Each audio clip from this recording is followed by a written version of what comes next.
Hey guys, welcome back to Fat History. If you're new here, it's where we talk about cool fat people throughout history. Fat people have always existed and we've always done cool and interesting things. Our stories just never get told. So I'm here to tell those stories with the dignity and the respect that they've deserved all along. Today we're going to be talking about a burlesque icon, Carrie Finnell. Unlike most of the other episodes, there was a bizarrely small amount of information about her available. And when I could find information on her, it was usually just repeating the same 4 or 5 sentences. So just know that I've spent an ungodly amount of time researching over the last few weeks and months, trying to find literally every bit of information I possibly could about her. But as of right now, this is every bit of information, all the pictures, and the only video that I could find of her. This video is sponsored by my favorite mattress company, Big Fig. I'll tell you a little bit more about them later, but for now, let's get started.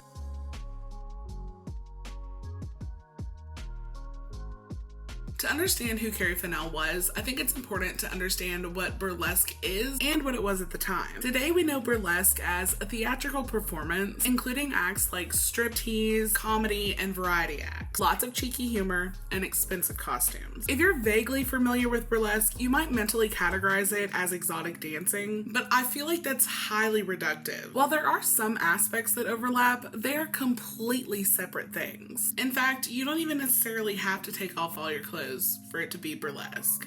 Unlike professional exotic dancers, burlesque performers often perform for fun, spending more money on costumes, rehearsal, and props than they're even compensated. And although performers may still strip down to pasties and G-strings, the purpose is no longer solely sexual gratification of men, but rather freedom and self-expression of the performer and vicariously the audience. Burlesque performers at their very root are storytellers. Every performer is different, but they all have a story to tell, and they pour their hearts into telling those stories in a way that feels most authentic to them. It takes incredible strength and vulnerability to get up on stage and tell your story, but even more so to do it while taking your clothes off. I have a lot of friends who have done burlesque, and all of them talk about how empowering it was and how it gave them a community of people that helped bring that self-adoration off of the stage and into their daily lives. Burlesque is a really special art form, and I wish more people could appreciate it for what it is. It's about so much more than just taking your clothes off. Something that is different about modern burlesque is that it is becoming more inclusive, making it so that people of all races, abilities, sizes, and genders are all welcome to take the stage. One thing that isn't different though is that there are specific laws and permit requirements around things like what can be done at shows, costume requirements, where they can be performed, if alcohol can be served, and what ages the audience can be. While that's what it looks like now, it looked a little bit different in the beginning. Burlesque as we know it developed from pantomime, which side note, I thought I had an understanding of what pantomime was. Like when I went into this, like to this part, I was like, oh yeah, I know what that is. And then I was like, I don't think I know what that is. So for anyone else who did not know, mime and pantomime are not the same thing in America. I'm talking about the Greek pantomime, which is essentially a theatrical performance where the story is told with exaggerated movements instead of words. It was essentially glorified children's theater, and it became really popular with adults. Also, if anyone's curious to know, the most popular American pantomime was Humpty Dumpty. Unlike pantomime, which aimed at all ages and all classes, burlesque was aimed at a narrower adult audience. Burlesque theater that looks closer to what we know it as today became popular around the Victorian era in England. The word burlesque comes from the Italian burla, which means ridicule or mockery. These works entertained the lower and middle classes by burlesquing the operas, plays, and social habits of the upper class. While these burlesques had started out as primarily comedic works, feminine spectacle gradually became a more prominent component of burlesque. As male managers took over in the 1880s, boundary-pushing feminine wit was gradually replaced by the masculine determination to reveal as much of the feminine form as local laws would allow. In 1902, in an attempt to organize the world of burlesque performers and vaudeville acts, 2 wheels or circuits were created. So how it worked was the performers would spend an entire 40-week touring season touring around as a troupe, would travel to different venues along the circuit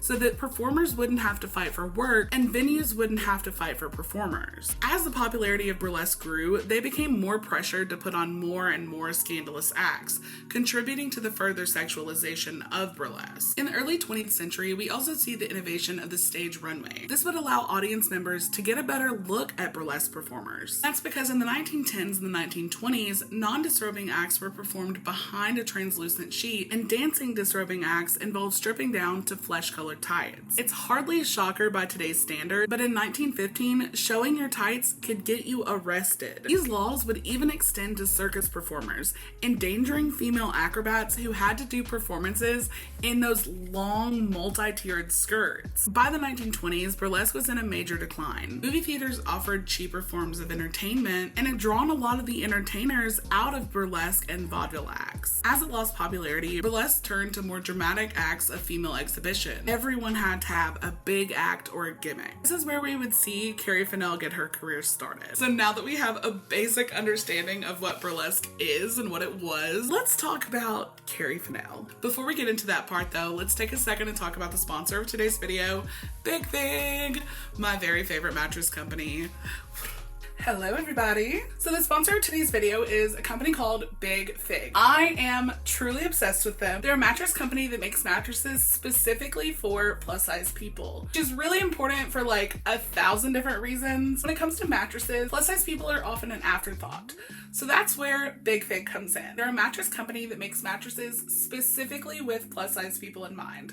I've had mine for, I guess, over a year now, and I literally have gotten the best sleep of my entire life. I've got a discount code. I will put it in the description. Big Fig is great for people who have big families or big pets, or people who just want a lot of extra support and the safety of knowing that their mattress is going to last. With a weight limit of 1,100 pounds, they're really comfortable and they have a lifetime warranty. And after going through mattress after mattress for years, I truly wish that I would have found Big Fig years ago. They're a company that I truly believe in and a product that I love and use every single day of my life. I'll put my discount code in the description box, so if you're interested in a new mattress and you're a plus size person, I highly recommend checking them out.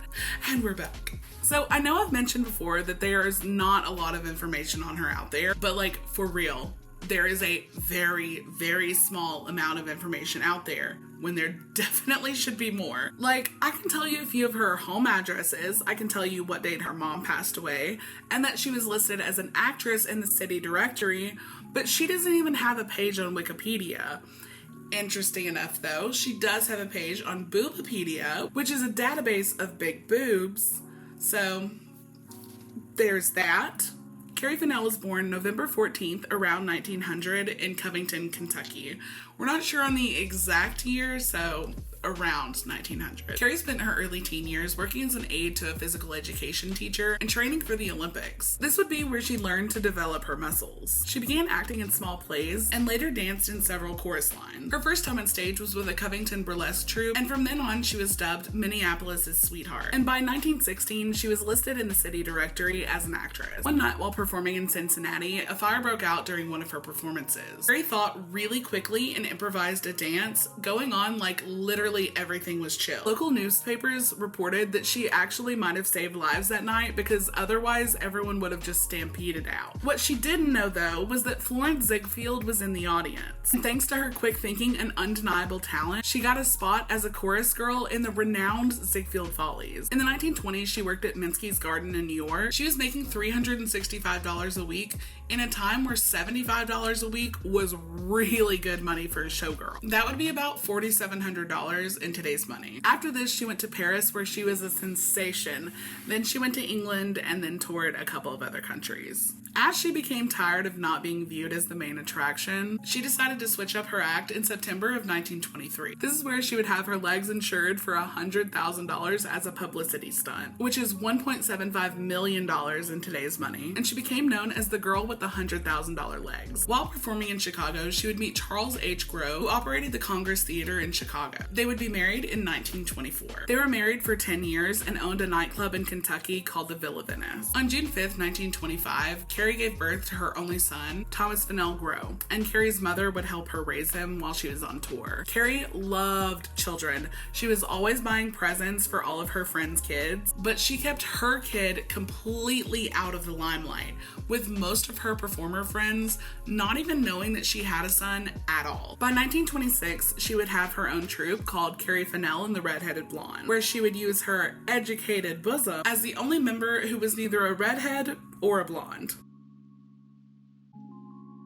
Carrie is widely recognized as the first teaser. At a theater in Cleveland, she would set the still undefeated record for the world's longest striptease, lasting 54 weeks. Removing only one item of clothing per week, she flirted with the audience, telling them if they wanted to see more, they'd have to come back for another show. She explained to a journalist how she came up with the idea by accident. "So I got the idea of taking off one strap per week.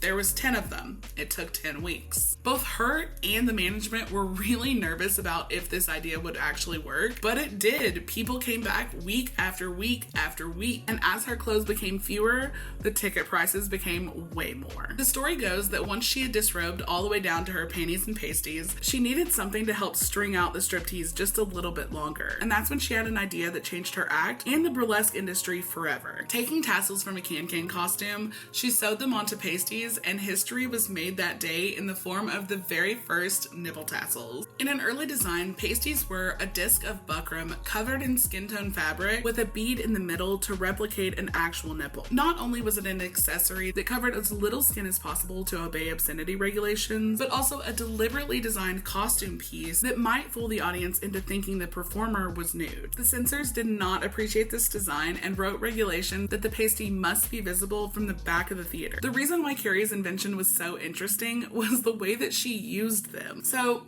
Carrie's signature act was interesting. She could independently move her pectoral muscles, so she could just kind of move her chest anywhere she wants. Kind of like Terry Crews, if y'all know what I'm talking about. Yeah.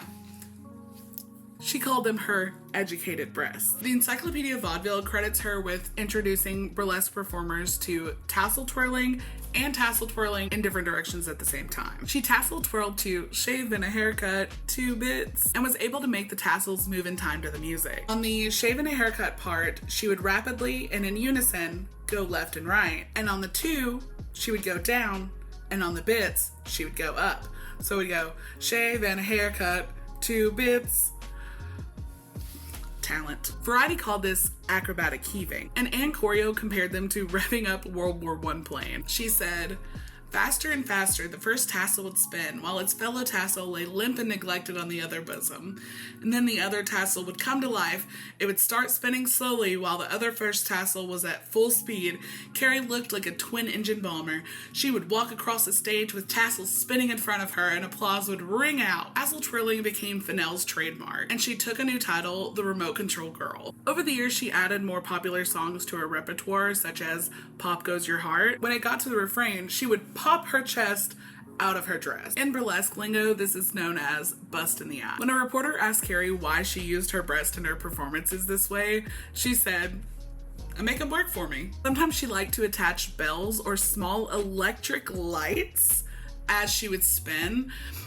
I don't know about you, but I'm very curious to know what electric lights for nipple tassels were like in the 1930s. I would really like to know, because I have a feeling, I just have a feeling that they were not super safe. Who knows? Maybe so. Stories vary about how long Carrie stayed in Cleveland, but it was probably about a year. Carrie was hilarious and spectacular, and she traveled with her one-woman show called the Chesscapades. Playfulness was a key element in her performances. She was a master of silly facial expression, and since her act was done with comedic flair, it was never the least bit distasteful. She would make comments like, "Come on out here and say hello to these nice people," and then she would have one shyly pop up, and then it would go back into her dress with hilarious timing. She also had a very pleasant speaking and singing voice, and she often sang risque songs as part of her routine. Her theme song was, "It ain't what you got, it's the way that you use it."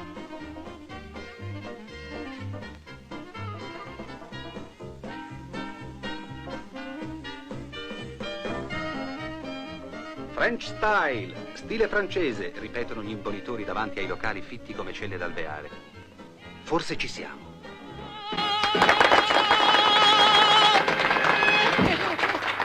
Thank you. Thank you. I'll be so happy to do some other numbers for you. So just sit back in your seats and relax and imagine that you're in Paris, France. Just imagine watching Edith Piaf make an entrance around a lamppost.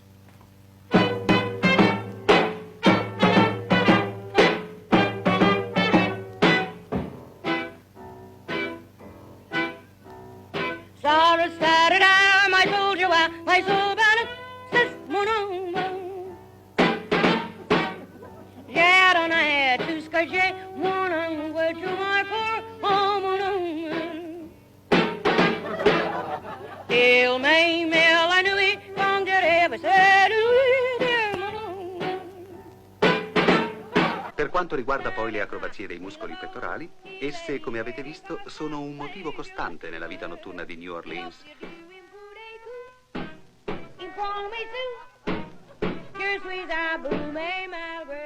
Vengono ritenute, chissà perché, una specialità parigina.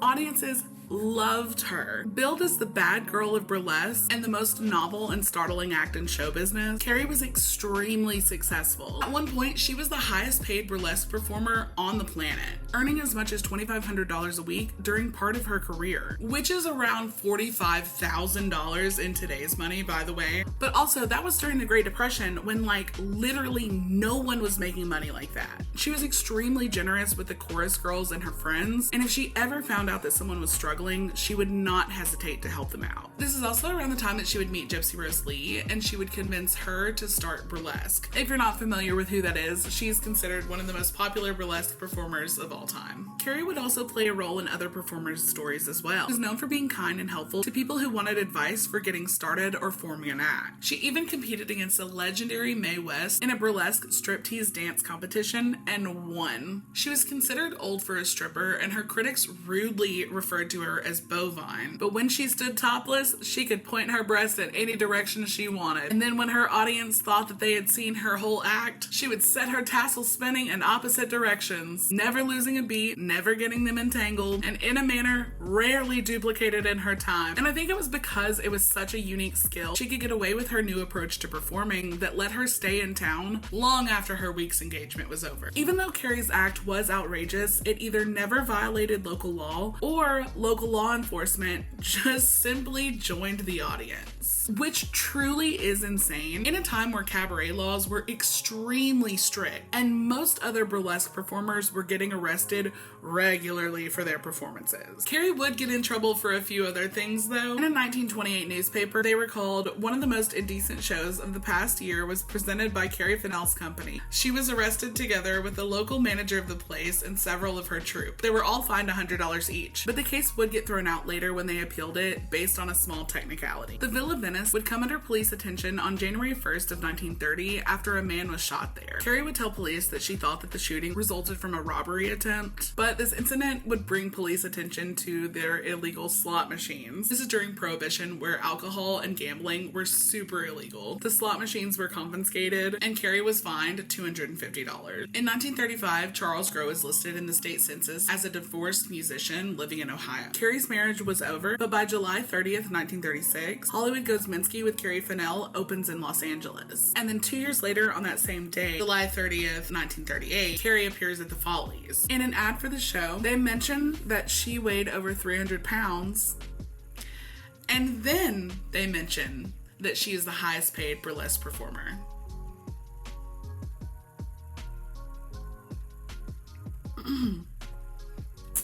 Whatever. In 1940, she would marry a man named Thomas Morris, and he was said to be the love of her life. They would spend the rest of their days extremely happy together and in love. In 1942, she would perform in Star and Garter. A newspaper review said, "Bouncing Bobby Clark is here for laughs, burlesque Queen Gypsy Rose Lee is for lore, tropical Georgia Southern is here for the really intense customers, and fat, shameless Carrie Finnell for the really incorrigible ones." It makes me so mad. Regardless of how ugly people were to her, Carrie was a popular attraction for decades. In the 1946 World's Fair, Carrie had a bar named Le Deux Bust Inn, and it was considered the funniest bar at the fair. By the 1950s, Carrie mainly performed in nightclubs, where she performed as a singer and a comedian. But by the mid-1950s, she had mostly given up performing, other than random TV appearances and occasional performance, and she turned her attention to real estate. But she never gave up the life of glamour. She carried on wearing eye-popping ensembles for the rest of her life. Her nephew said, up until the end, she was quite scandalous. Her career spanned 45 years, from the roaring 20s all the way up until the swinging 60s, earning her the name the Grand Old Lady of Burlesque. Those who knew her described her as down-to-earth, kind, and generous with strangers and friends in need. By 1960, she's listed in the Covington, Kentucky directory as an actress. She was a bit player for Culver Studios. Her last appearance was at Newport's Galaxy Club. She continued performing right up until the end. On October 31st, 1963, Carrie's husband would pass away from a heart attack, and then 2 weeks later, on her birthday, November 14th, Carrie would also pass away from a heart attack and a broken heart, only days before JFK's assassination. So it just happened that it was announced during a really busy news cycle, and so it barely got any attention at all. Looking at her incredible life and the contributions that she made, it can be really frustrating to look at how hard it was to find information on her. When I was researching, I came across people who were talking about her story, and they would say things like, I can't understand why it's like this. Who did she upset to make it so hard to find information on her? I never once considered that, maybe it's because she was the plus size performer. Unlike all of the people that were around her that she was close with, who had similar careers to her, but there's tons of pictures of them, tons of videos of them, tons of books on them. It's not like we're talking about this is like forever ago, like before pictures and videos were around. She lived in relatively modern times. She was the highest paid performer. She invented the nipple tassel and nipple tassel twirling, which is still used in burlesque today. She had one of the longest careers in burlesque, and she helped other major burlesque stars get their start. Yet, as with stories of most fat performers, we have to work twice as hard for half as much recognition. It's frustrating and it's upsetting, but it's also really important to see. And y'all, I swear, putting these videos together is like therapy for my soul. It reminds me that this work is worth doing. And the thing I want you to take away most from this is that even when people try to dim your light, it's still worth shining, because it matters to people who can see it. Even if it's just some silly 30-year-old girl making videos 100 years in the future. You and your story matter. Your wildest dreams are possible. And by seeing examples that have been hidden from us, we don't have to hope that it's possible. We can know that it is. As always, I really appreciate you guys watching. I'm trying to get better on a schedule.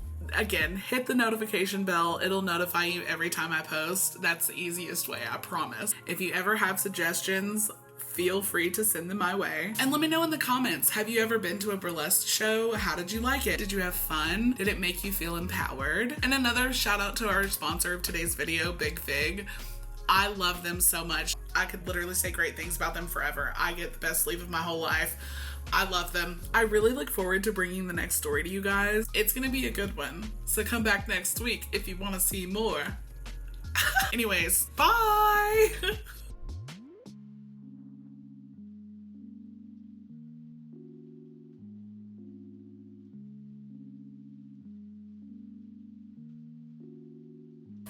As they say, go piss, girl. Her burlesque career. No, why do I say it like that? God.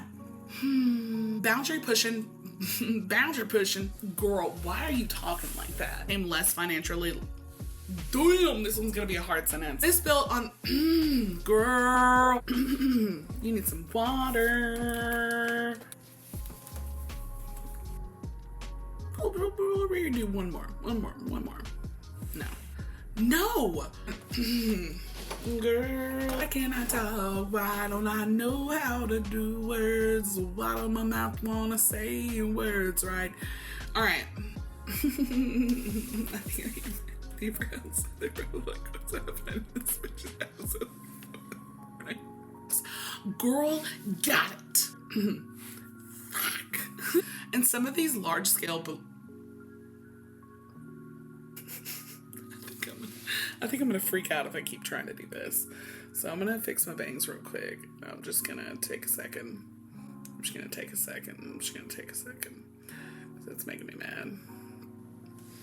Girl, you got this. Try it again. Why do I keep saying the? Girl, I hate it when I get this wrong. Whew. Okay.